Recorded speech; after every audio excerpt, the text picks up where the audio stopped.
ময়দা, দুধ আর সামান্য কিছু উপকরণ দিয়ে এমন মজাদার স্ন্যাক্স বানানো যায়, সেটা আগে জানলে হয়তো আজই ট্রাই করতেন। বাইরে থাকবে দারুণ ক্রিস্পি আর ভেতরে থাকবে নরম জুসি আর সুস্বাদু ফিলিং। ওভেন ছাড়াই খুব সহজে ঘরেই তৈরি করা যাবে এই অসাধারণ রেসিপিটা। কিভাবে একেবারে সাধারণ ডো থেকে তৈরি হবে এমন লোভনীয় পেস্ট্রি, সেটা দেখতে ভিডিওটা শেষ পর্যন্ত দেখুন। প্রথমে মিক্সিং বোলের মধ্যে ৩ কাপ ময়দা দিয়ে দিচ্ছি। এখন এখানে আধা চা চামচ লবণ দিয়েছি, ৪ চা চামচ ঘি দিয়ে দিয়েছি। এখানে ঘিয়ের পরিবর্তে বাটার অথবা সয়াবিন তেল যেকোনো একটা দিতে পারবেন। আর এখন অল্প অল্প করে পানি দিয়ে একটা নরম খামির রেডি করব। এটা আমি নরমাল পানি দিয়েই করছি। এখানে আমার ১.৫ কাপের মতো পানি লেগেছে। আমি যে কাপটা ব্যবহার করি সেটা হচ্ছে ২৫০ মিলির কাপ। তো আপনাদের এরকম কম অথবা বেশি লাগবে। আর খামিরটা দেখে বুঝতে পারছেন এটা কতটা নরম হয়েছে। এখন আমি খামিরটা খুব ভালো করে একটু ময়ান দিয়ে নিচ্ছি। এখানে প্রয়োজন পড়লে আরো ১ চা চামচ তেল ব্যবহার করতে পারেন। যেহেতু খামিরটা একটু বেশি নরম আর হ্যান্ডেল করতে পারলে আর প্রয়োজন নেই। তো এখন আমি ডোটা নিয়ে নিয়েছি। এটা বেশি মোথা যাবে না, কারণ এটা অনেক নরম, হাতে লেগে আসবে। তাই আমি এখন এটা গোল গোল করে নেব। আর এখানে একটা ডিশের মধ্যে আমি তেল নিয়ে নিচ্ছি। আমি এখানে 1/3 কাপ তেল দিয়েছি। তো ওখান থেকে একটু তেল নিয়ে আমি এগুলো গোল গোল করে এই তেলের মধ্যে এগুলো ভিজিয়ে রাখবো। এগুলো তেলের মধ্যেই ভিজিয়ে রাখতে হবে ১ ঘন্টার মতো, অবশ্যই ঢেকে। এগুলো নরমাল ফ্রিজেও রেখে দিতে পারেন, তাহলে সেট হয়ে যাবে অনেকটাই। তো এগুলো আমি রেখে দিয়েছি, এভাবে টেবিলের উপরে রেখে দিয়েছি। আর এখানে ভেতরের ফিলিংটা রেডি করার জন্য চুলায় এসেছি। তো প্যানের মধ্যে আমি ১ টেবিল চামচ সয়াবিন তেল দিয়েছি আর দিয়েছি ১ কাপের মতো পেঁয়াজ কুচি। তো পেঁয়াজগুলো একটু ভেজে নিচ্ছি। এখন এখানে দিচ্ছি ২ চা চামচ রসুন কুচি আর ২ চা চামচ কাঁচা মরিচ কুচি। একটু ভালো করে ভেজে নিচ্ছি। ভেজে নেওয়া হয়ে গেছে। এখন এখানে আধা চা চামচ আদা বাটা দিচ্ছি।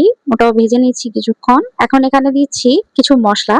এখানে আমি অরিগানো নিয়েছি আধা চা চামচ, চিলি ফ্লেক্স নিয়েছি ১ চা চামচ, জিরার গুঁড়া দিয়েছি আধা চা চামচ, কালো গোলমরিচের গুঁড়া দিয়েছি 1/4 চা চামচ, লাল মরিচের গুঁড়া দিয়েছি আধা চা চামচ, স্বাদ মতো লবণ দিয়েছি, গরম মসলার গুঁড়া দিয়েছি 1/4 চা চামচ।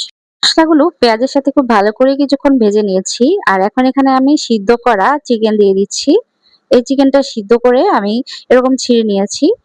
আর দিয়েছি ১ চা চামচ সয়া সস, ২ টেবিল চামচ টমেটো সস, আর যে চিকেন সিদ্ধ করা পানিটা ছিল, চিকেন স্টক বলতে পারেন, সেটা দিয়ে দিয়েছি। ওটা আমার আধা কাপ থেকেও কম ছিল। তো এগুলো দিয়ে একটু ভালো করে এখানে নেড়েচেড়ে ভেজে নিয়েছি। আর এখন ২ চা চামচ ঘি দিয়ে ২ টেবিল চামচ ময়দা নিয়েছি। এই ময়দাগুলো ঘিয়ের সাথে ভালো করে একটু ভেজে নিচ্ছি মাঝখানে। এখানে বাটার দিয়ে করতে পারবেন হোয়াইট সসটা। এটা হোয়াইট সস।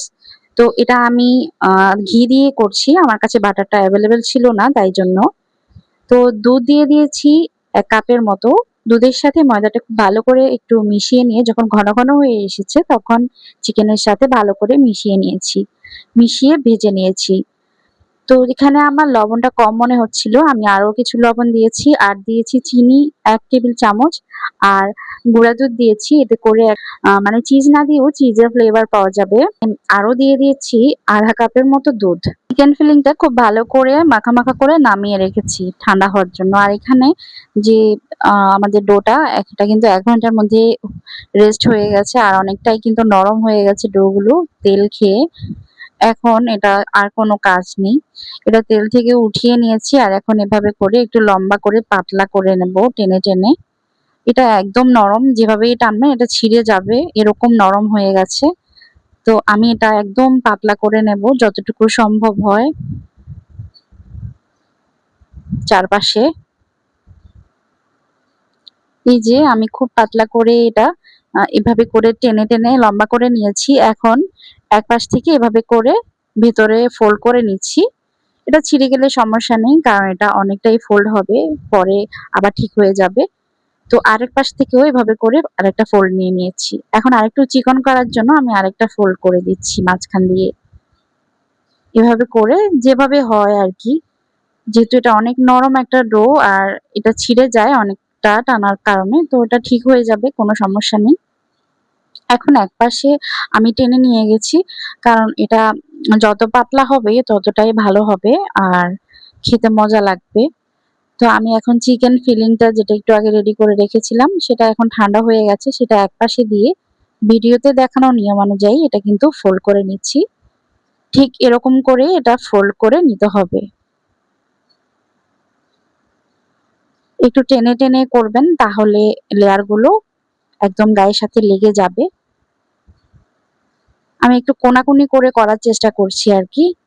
তো যেটা একটু ছেঁড়া মনে হচ্ছিল তার টেনে টুনে লাগিয়ে নিয়েছি। কোনো সমস্যা নেই। এভাবে করে লাগিয়ে নিলেই হবে। আমাদের একটা নাস্তা কিন্তু রেডি হয়ে গেছে। এখন আমি এটা রেখে দিচ্ছি প্লেটের মধ্যে। এর আগে আমি একটা তৈরি করেছি। তো প্লেটের মধ্যেও একটু তেল ব্রাশ করে নেবেন। এতে করে আর গায়ে লেগে যাবে না। তো আমি সবগুলো কিন্তু এভাবে করে তৈরি করে নিচ্ছি। আর এগুলো আপনারা চাইলে বেক করে নিতে পারবেন। তো আমি আজকে চুলাতে কিভাবে একটা অন্য পদ্ধতিতে আপনাদের দেখাবো। এগুলো চুলাতেই কিভাবে সুন্দর কালার আনবেন বেক করে। এখানে লবণ আর পানির একটা মিশ্রণ রেডি করেছি। ১/২ কাপ পানির মধ্যে আমি ১ চা চামচ লবণ দিয়ে একটা মিশ্রণ রেডি করেছি। এরপর যে পাশ চুলার মানে যে পাশ নিচে থাকবে সে পাশে কিন্তু লবণের মিশ্রণটা লাগিয়ে নিয়েছি। আর চুলা কিন্তু ধরানো আছে। এই পাতিলটা কিন্তু এখন অনেক গরম। এই নাস্তাটার নিচের পাশে থাকবে পানি আর লবণের মিশ্রণটা। আর উপরের পাশে অবশ্যই ডিম ব্রাশ করে দেবেন। এতে করে সুন্দর একটা কালার আসবে। আমি ডিম ব্রাশ করতে ভুলে গিয়েছিলাম। পরে একটু দুধ দিয়ে দিয়েছিলাম। মানে এটা ভোলা যাবে না, তাহলে সুন্দর কালারটা আনতে পারবেন না। একটা ডিম ভেঙে ডিমের কুসুমটা উপরে ব্রাশ করে দেবেন। বাকি নাস্তাগুলো আমি ভেজে নিচ্ছি। আপনারা চাইলে ওভেনেও বেক করে নিতে পারেন অথবা এয়ার ফ্রায়ারেও বেক করে নিতে পারবেন। কোনো সমস্যা নেই। নাস্তাটা রেস্টে না রেখে চেষ্টা করবেন তৈরির সাথে সাথে ভেজে নিতে অথবা ওভেন ট্রেতে নিয়ে নিতে। এতে করে শেপ গুলো ভালো থাকবে। যেহেতু এটা অনেক নরম, শেপ গুলো মানে একা থাকে না। তাই অবশ্যই সাথে সাথেই করার চেষ্টা করবেন। আর এখানে যেটা বেক করতে দিয়েছিলাম ঢাকনার মধ্যে, আমি যখন উপরের পাশটা একটু ফুলকো হয়ে উঠেছিল, তখন কিন্তু উল্টে দিচ্ছি। চুলার জালটা এখন বাড়িয়ে দেব। ১ম এ মিডিয়াম হিটে ছিল। এরপর বাড়িয়ে দিয়েছি। বাড়িয়ে দিয়ে উপরের কালারটা করে নিয়েছি। এটা ৫ থেকে ৬ মিনিটের মধ্যে কিন্তু এরকম সুন্দর একটা কালার চলে আসে। আমি আগে যেহেতু বলেছিলাম যে দুধ ব্রাশ করেছি পরে অফ ক্যামেরায়। ডিমটা ব্রাশ করতে ভুলে গিয়েছিলাম। তাই আরো সুন্দর কালার আসতো এটা। এটা দেখতে একদম পেস্ট্রির মতোই হয়েছে। আর অনেক মুচমুচে হয়েছে। এটা খেতে ভীষণ ভালো হয়েছিল। অনেক সুন্দর নিচেও কিন্তু মুচমুচে হয়েছে। এই নাস্তাটা আমি একদম ১০ এ ১০ দেব। এই যে দেখেন একদম মুচমুচে। আর ভিতরে কিন্তু নরম। একদম বেকারি স্টাইলে। আর চিকেনের ফিলিংটা কি বলবো? অনেক মজাদার। দেখতেই পাচ্ছেন খুব সুন্দর। এটা খেতে আমার কাছে বেশি মজা লেগেছে। ক্রিসপি ছিল।